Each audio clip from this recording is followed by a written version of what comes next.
আসসালামু আলাইকুম প্রিয় দর্শক শ্রোতা। বিশ্ব ইজতেমা সফল হোক, বিশ্ব ইজতেমা কল্যাণময় হোক। বিশ্ব ইজতেমাকে ঘিরে কয়েকটি কথা আপনাদের সামনে বলতে চাই।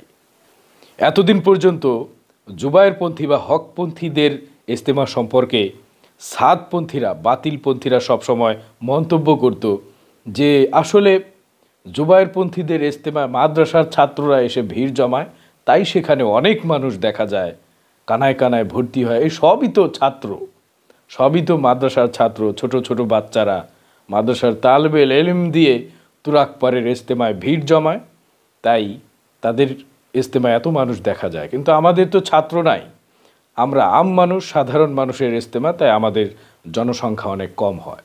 কিন্তু এই ইজতেমায় 2025 সালের এই ইজতেমায় তাদের সেই ধারণা সম্পূর্ণভাবে বদলে দিতে সমর্থ হয়েছে। কারণ এই ইজতেমায় আমি শতভাগ বিশ্বাস নিয়ে আমি বলতে পারি, এই ইজতেমায় 2%ও মাদ্রাসার ছাত্র নেই।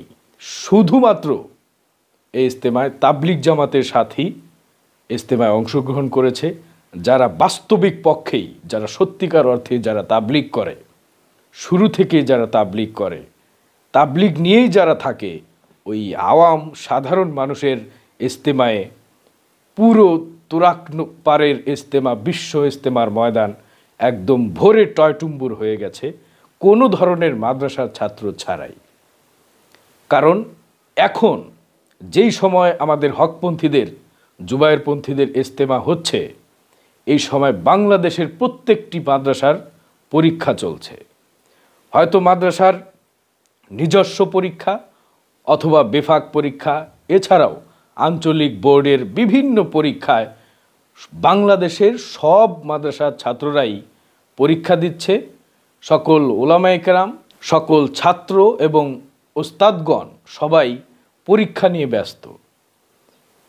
কেউ ইজতেমায় যাওয়ার সুযোগ পায়নি, আমি সহ বাংলাদেশের কেউ ইজতেমায় যাওয়ার সুযোগ পাচ্ছে না। তবে আমরা দোয়া করছি, যার যার জায়গা থেকে, এখান থেকে আমরা দোয়া করছি আল্লাহ তাআলা যেন এই ইজতেমাকে কবুল করেন। আমরা যার যার জায়গা থেকে দোয়া করছি, কিন্তু ইজতেমায় যেতে পারছি না। হঠাৎ দু একজন, একদমই কম দু একজন সুযোগ পেয়ে কিছু সময়ের জন্য ইজতেমায় গিয়ে তারা শুধু বরকতের জন্য, বরকত নেওয়ার জন্য সেখানে গিয়েছে। এছাড়া কেউ ঢালাওভাবে ইজতেমায় যাওয়ার সুযোগ পায়নি।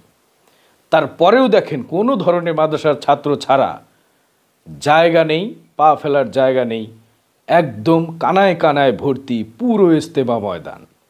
বিশ্ব ইজতেমার বর্তমান অবস্থা দেখলে নিশ্চয়ই সাদ গ্রুপ তথা বাতিলপন্থীরা আর ওই কথাটা বলতে পারবে না যে ছাত্র দিয়ে তারা ইজতেমার ময়দান পূর্ণ করে।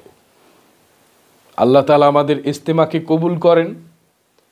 আমাদের ইজতেমার মাধ্যমে আল্লাহ তাআলা আমাদের কল্যাণ দান করেন এবং এই ইজতেমার মাধ্যমে ইসলামের আলো, ইসলামের বাণী, ইসলামের প্রকৃত আদর্শ গোটা বিশ্বব্যাপী, বাংলাদেশ সহ পৃথিবীর প্রত্যেকটা ঘরে ঘরে ইসলামের আলো ছড়িয়ে যাক।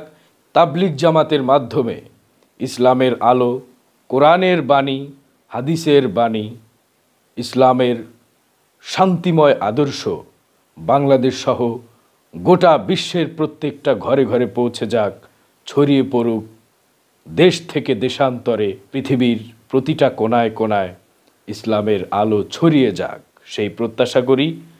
আল্লাহ তাআলা আমাদেরকে কবুল করেন, আমাদের ইজতেমাকে কবুল করেন। আমিন। আসসালামু আলাইকুম।